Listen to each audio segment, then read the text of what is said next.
Bom dia! A partir de agora está no ar para você que nos acompanha no rádio, na TV ou na internet, o nosso programa Saúde com Empatia, que é o nosso encontro semanal para falar de saúde aqui na programação da nossa princesa. Desde já eu te convido a ficar conosco, nosso programa segue até 7h25 e é um bate-papo legal sobre saúde aqui na nossa programação. Então, para você que está aí acompanhando pelo YouTube, já aproveita e compartilha com quem você quiser, porque o tema de hoje é muito especial e com certeza vai ser de grande valia para você que está acompanhando a programação da nossa princesa. O nosso programa tem um oferecimento especial da Clínica Empatia, aqui em Açu, que fica na Avenida Senador João Câmara, tá certo? No edifício Estel Honorata, tá? Sala 5, um endereço fácil, simples, para você encontrar os melhores profissionais para cuidar da sua saúde. O telefone é o 996976284 e é lá que você agenda sua consulta, consegue outras informações lá da Clínica Empatia, que tem diversos profissionais para ajudar você a cuidar da sua saúde e também da saúde daqueles que você ama. O nosso tema de hoje, a gente está aqui com a nutricionista Amália Holanda, primeira vez estreando aqui no nosso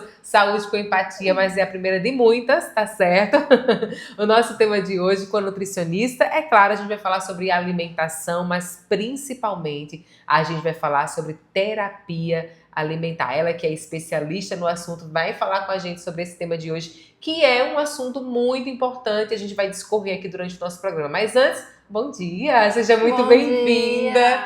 Obrigada pela sua participação, tá? Seja muito bem-vinda ao nosso programa. Quando a gente fala de terapia alimentar, o que a gente pensa? Alguém vai sentar num divã e a gente vai falar sobre comer. É assim que acontece? Isso, logo de alimento, não tem como. A gente vai deitar no divã e a gente vai conversar, tipo, oh, meu Deus, eu queria tanto uma Coca-Cola com hambúrguer e não consigo. É isso que se trata a terapia alimentar? Nesse ponto de terapia, não. Nesse ponto de terapia, a gente trabalha justamente a dificuldade para aceitar os alimentos. Sim, é o contrário, então. Isso. Não é a nossa vontade demasiada. Isso. Primeiro a gente tem que conquistar para depois começar a aceitação dos alimentos. Porque a terapia alimentar é uma abordagem terapêutica que a gente trabalha através de alimentos lúdicos. Primeiro a gente trabalha, um exemplo, frutas de brinquedo para depois inserir a fruta natural. Porque esse público, principalmente, são muito seletivos. Então, primeiro a gente tem que conquistar uma forma dinâmica para poder aceitar os alimentos. No caso, a gente está falando aqui de um público-alvo mais infantil, né? Então, esse seria o principal público-alvo para a realização das terapias alimentares ou não? Depende muito, mas a maioria são seletivos desde pequenos. Então, eu trabalho com eles a partir de 5, 6 anos. Certo. Que justamente o público, a maioria são que tem crianças com TEA, T21, que no caso é síndrome de Down, TDAH, déficit de atenção, mas no geral pode ser também público que são seletivos. Pessoas que têm seletividade alimentar. Isso. Aqui na Empatia Clínica Médica, a maioria das pessoas são crianças, né? Mas se você é um adulto que tem seletividade alimentar também, você pode procurar essa terapia, não é? Exatamente. Porque eu conheço, por exemplo, tem gente que a gente chama de chato para comer, né?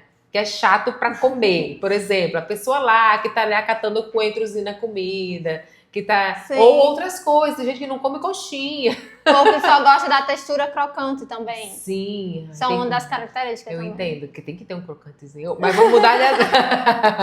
Aí eu já vou me enquadrar aqui no tema, daqui a pouco eu vou sair consultada. Mas assim, como que identifica então alguém que, adulto ou criança, que tem seletividade alimentar? A gente já estava falando aqui, alguém que só quer uma textura, ou alguém que só quer um tipo de alimento. Mas aí se você é adulto, por exemplo, você acabou já se acostumando, né? Já conseguiu uma dieta alimentar na sua rotina, no sentido de rotina, não de dieta mesmo. Mas como é que você identifica? Eu devo ter seletividade alimentar. Como é que identifica? Quando os grupos alimentares são bastante restritivos. Quando não come nenhuma proteína ou só uma proteína. Criança, a gente observa muito pela questão da cor. Eles chamam muito atenção às cores vermelho, laranja e amarelo. A gente observa muito isso em criança. Por exemplo, eu sou minha criança que só quer suco amarelo, né? Já é Uma das uma das características que pode chamar características, né? atenção. Ou uma criança que só come comida pastosa, né? Não Isso. quer, enfim, entendi. Então, essas são uma das características das pessoas e crianças com seletividade alimentar. Não é só o coentro. Não. Tem um universo por trás pra gente poder avaliar. Mas aí também o chato para comer também se enquadra nisso. Aquela pessoa que não, eu como, mas tira esse pouquinho para cá, tira esse pouquinho para lá, que o prato vira assim um mapa, né? Que separa um tiquinho para lá, um tiquinho para lá. Exatamente. Então, esse que a gente chama no nosso popular de chato para comer também se enquadra nessa questão da seletividade alimentar? Um pouco, podemos dizer que sim. Então, vamos lá. E como é que funciona, então, essa terapia alimentar, né? Em crianças, né? Vamos começar a partir de crianças, porque aí a gente fala mais com as mães, com os avós, né? Com os cuidadores em si. Então, vamos falar principalmente para as crianças. Como é que funciona essa terapia alimentar? Porque em casa funciona muitas vezes, né, na base do grito, do estresse, Isso. né? Mas a aí gente trabalha isso também na então terapia. vamos ajudar essa mãe aí Isso. a resolver essa questão, como é que funciona essa terapia alimentar. A terapia alimentar eu digo muito que é o universo, porque a gente planeja a terapia todinha. Quando chega na hora da terapia, a criança, não, eu quero isso. Então a gente muda a sessão todinha para adaptar a criança. Mas de início, a gente começa justamente como eu falei anteriormente, com os brinquedos lúdicos, para poder, depois de um certo tempo, a gente começar a inserir os alimentos. Dependendo da criança, a gente pode trabalhar diretamente para fazer comida junto, porque isso também ajuda muito a aceitação deles. Colocar a criança no processo de construção exatamente. da comida. Por exemplo, eu tenho uma criança de 7 anos e aí eu vou fazer o feijão e aí eu vou pedir ajuda dele para me ajudar a fazer esse feijão. Um sanduíche também, que é mais prático também, aqueles bolinhos dá para fazer na hora. Incluir a criança nessa rotina da casa, exatamente. né? Dela saber o que ela tá comendo. Porque justamente o nome é terapia alimentar. Então, depois que a gente consegue incluir a criança, a gente consegue trabalhar diversamente com eles. Mas, por exemplo, a gente tá falando aqui de crianças que já têm essa noção cognitiva, né? De ajudar o pai, ajudar a mãe. Mas aí, quando que a gente começa a identificar essa seletividade? Por exemplo, eu tenho exemplos para todos, tá? Para todas as idades. Eu também tenho um neném de 2 anos. Então, por exemplo, ele tem 2 aninhos, ele ainda, vamos dizer que ele ainda está nesse processo de introdução alimentar, tem alimentos que eu ainda não consegui oferecer para ele. E aí, quando que eu vou dizer, nossa, esse aqui ele deveria já estar comendo? Por exemplo, o meu não gosta de leite de gado. Não quer comer leite de gado, não tem alergia, mas não quer tomar leite de gado. Quando que eu posso dizer, nossa, esse aqui vai ser um problema depois? O que é que eu faço para resolver essa questão? Quando que eu sei que eu devo levar ele para uma nutricionista, uma terapeuta alimentar, para tentar e já ir resolvendo esses problemas? Quando vê que ele não aceita de jeito nenhum a comida, não quer provar, tem aquela recusa logo de primeira. Se você insiste depois de um tempo e não aceita, então aí a gente tem que procurar. Tem uma máxima na internet que eu já vi que diz assim, você tem que oferecer pelo menos 20 vezes. Tem isso. Porque lá em casa é assim, eu ofereço pelo menos 20 vezes. Se não quiser, ofereça 21 e a gente vai seguindo. Mas tem uma máxima na internet que diz isso. Se oferecer 20 vezes e a criança não gostar, é porque ela não vai comer mesmo. Tem isso ou isso é mito? Não, é mito. Eu tô certa então em oferecer 21, 22? Exatamente. Mas tem também a questão, tipo assim, se o meu filho, ele não gosta de carne, meu filho tem, enfim, uma criança que já conversa, já tem essa conversação, ele não gosta de carne, mas ele gosta de frango, ele não gosta de carne vermelha, né? Mas ele gosta de frango, ele gosta de peixe. Eu preciso mesmo incluir na dieta dele a carne vermelha ou eu posso pensar em substituições para isso? Se ele aceitar substituições, pode sim. Pode, eu não preciso ficar insistindo. Então, por isso que é importante a terapia, né? Ou também, se ele não aceitar, a gente pode entrar com a suplementação. Porque entra a parte das vitaminas, né? Vitamina B12, que é onde é encontrada na carne.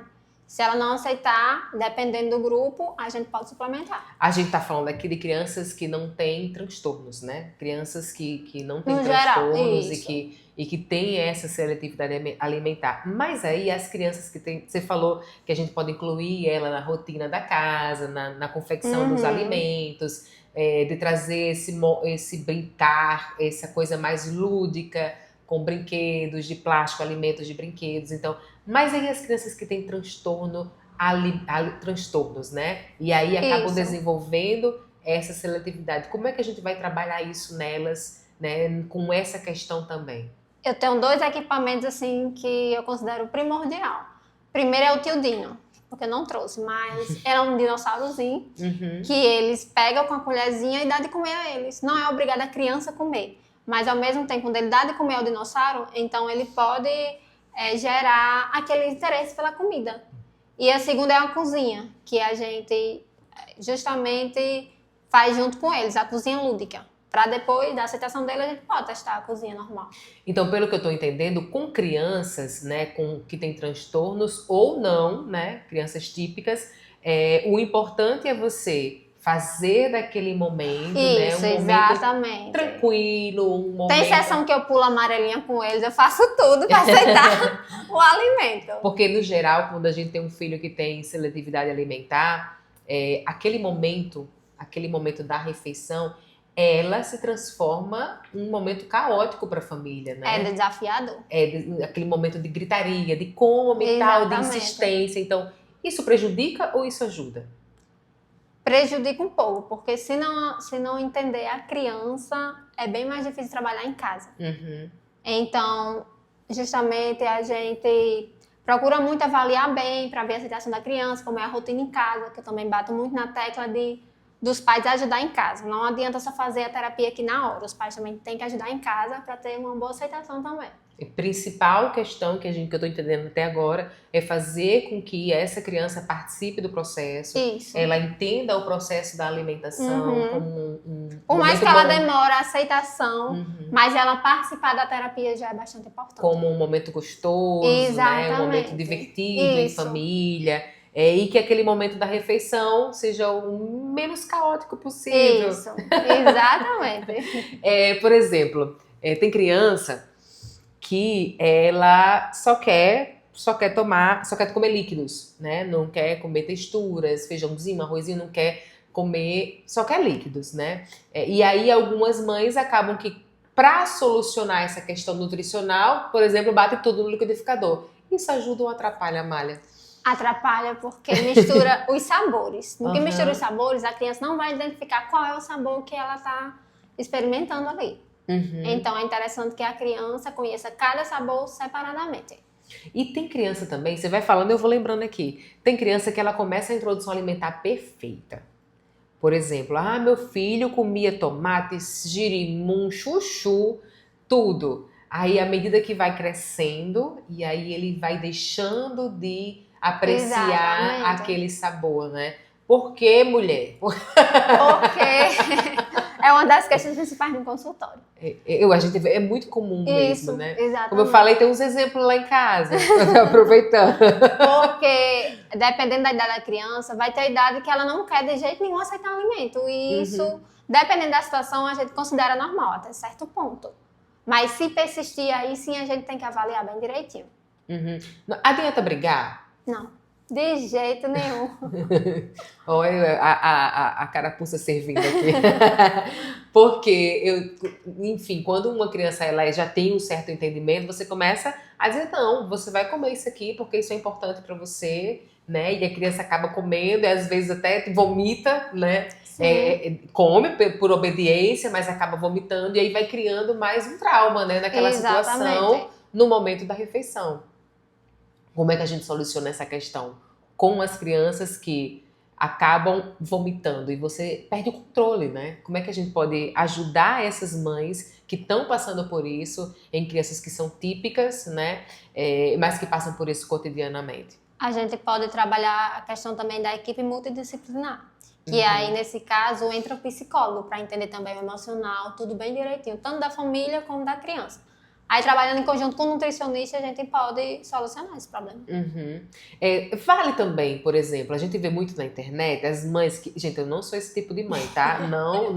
Não exijam tanto assim de mim. Mas tem aquelas mães que vai fazer a lancheirinha da criança. É a coisa mais linda, gente. Parece uma obra de arte. É o ovinho que tem olhinho, que tem brinquinho, que tem batom, né? Que tem uma cenourinha lá que vira uma flor. Prepara a carinha lá. Faz a carinha lá, o arroz. Gente, tem esse tipo de mãe, viu? Na internet mostra.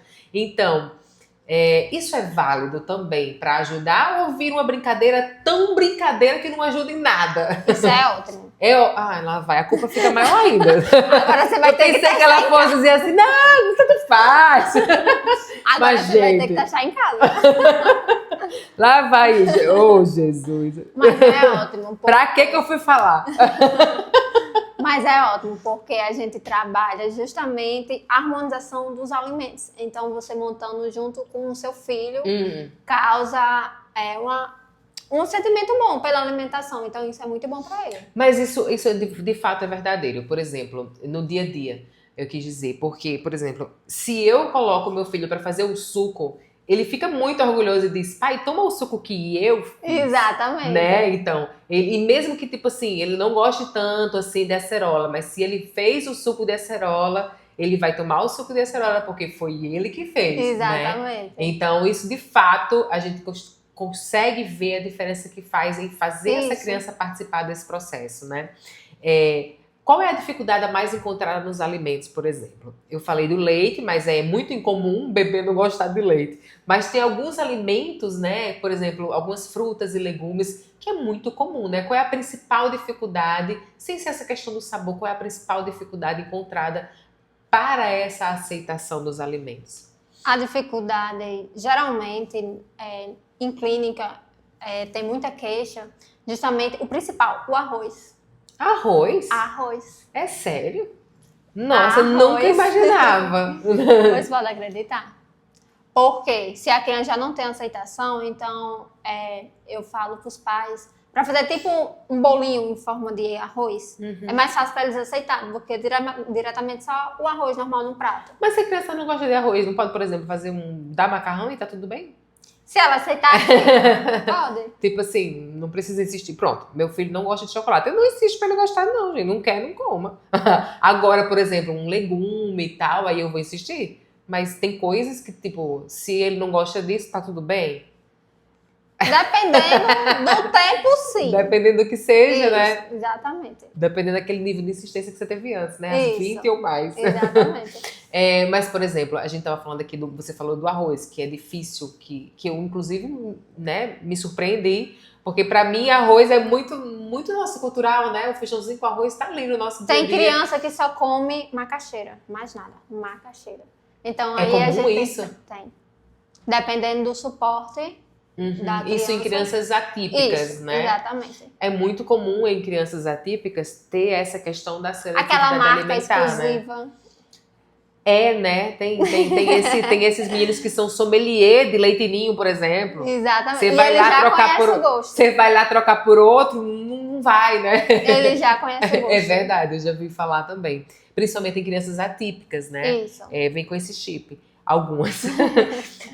Mas então, nesse caso, né? Como é que a gente ajuda essa mãe a resolver essa questão para que o principal, que essa criança, ela seja independente e que ela não tenha déficit nutricional, não é? Então, como é que a gente ajuda? A gente ajuda primeiro com a terapia alimentar. Porque tudo vai ser da parte da terapia alimentar. Porque depois da aceitação da terapia, aí a gente pode passar um cardápio para eles, normal. Porque se não tem aceitação, então a criança não vai seguir o cardápio, não tem como. Não adianta chegar aqui a mãe, meu filho tem seletividade alimentar. Se ele for seletivo, não tem. Aí vem frutinhas e tal, mas ele não vai comer, não adianta. Então Exatamente. tem que encontrar o meio termo para ir... O caminho certo até achar. E também calculando essa questão das vitaminas, das deficiências alimentares, né? Nutricionais, na verdade. Qual é a diferença do plano alimentar e as terapias alimentares? Que você falou agora, não adianta passar receita, não adianta passar dieta, né? Mas aí tem a terapia. Então, qual é a diferença desse plano para essa terapia, né? Que a mãe chega aqui com essa criança para fazer uma terapia alimentar e você passa um plano. Como é que funciona? Qual é a diferença? A terapia de início a gente faz uma avaliação, anamnese. Que a gente avalia... O quê? Anamnese. É a consulta primeiro com os pais, para conhecer a criança, conhecer a família, o ambiente. Aquele checklist. Exatamente. Né? Tá. Para daí a gente começar a fazer a terapia O que ele come, alimentar. de que horas ele come, essas coisas, né? Então, mãe que você vem para terapia aqui na Clínica Empatia com a nutricionista Amália, você já vai trazer esse checklist, né? O que ele come, de que horas ele costuma comer, o que ele aceita mais, o que ele rejeita mais. Então é importante, a princípio, fazer esse checklist na primeira consulta. E aí, depois? Aí depois a gente inicia o processo da terapia alimentar. Pronto, aí essa terapia são sessões que você vai entendendo aquela criança e vai traçando um plano. A partir de cada sessão a gente vai trabalhando alimentos diferentes. Traçando um plano para que ela consiga ter autonomia e não ter déficit nutricional. Exatamente. Acertei, olha aí, gabaritei, viu? Em quanto tempo, para a gente fechar o nosso programa de hoje, que incrivelmente já está chegando ao fim, mas para a gente fechar o nosso programa de hoje, em quanto tempo essa mãe, eu sei que é relativo, né? Mas em quanto tempo essa criança, ela pode ter, assim, resultados dessa terapia alimentar? Dependendo da ajuda também da família, a gente tem casos que consegue até com um mês. Dentro de um mês já come algum grupo alimentar. Não come tudo, mas só em aceitar alguma coisa já é uma evolução. Em um mês você já vai vendo alguma diferença nessa criança. Tem criança, exemplo, eu atendi uma criança hoje, então amanhã ela pode despertar, eu gostei do pão, então tia, eu comi o pão, entendeu? Depende muito da criança também. Então, o principal é você, mãe, que passa por isso, ou você adulto também que descobriu um seletista, né, alimentar, é fazer a terapia, é procurar um profissional. Aqui na Clínica Empatia, nós dispomos da doutora Amália Holanda, nutricionista especialista, para ajudar você a resolver as suas questões com a alimentação e principalmente para que não tenha déficit alimentar, né? Déficit nutricional, e aí não fica doente. Exatamente. E reduzir a seletividade alimentar. Muito bom. Muito obrigada pela sua participação no nosso programa, tá certo? Que essa seja mesmo a primeira de muitas outras. Fique à vontade para voltar quantas vezes você quiser. A gente amou o nosso bate-papo de hoje. Obrigada e seja muito bem-vinda. Eu que agradeço. E para vocês que fiquem todos com Deus. Continue na programação da nossa princesa. Lembrar mais uma vez que para você agendar consulta, você liga para o 996976284, fala com as meninas e agende sua consulta na Clínica Empatia aqui em Açu. Fiquem todos com Deus e até o nosso programa. Beijo da Keninha e até lá.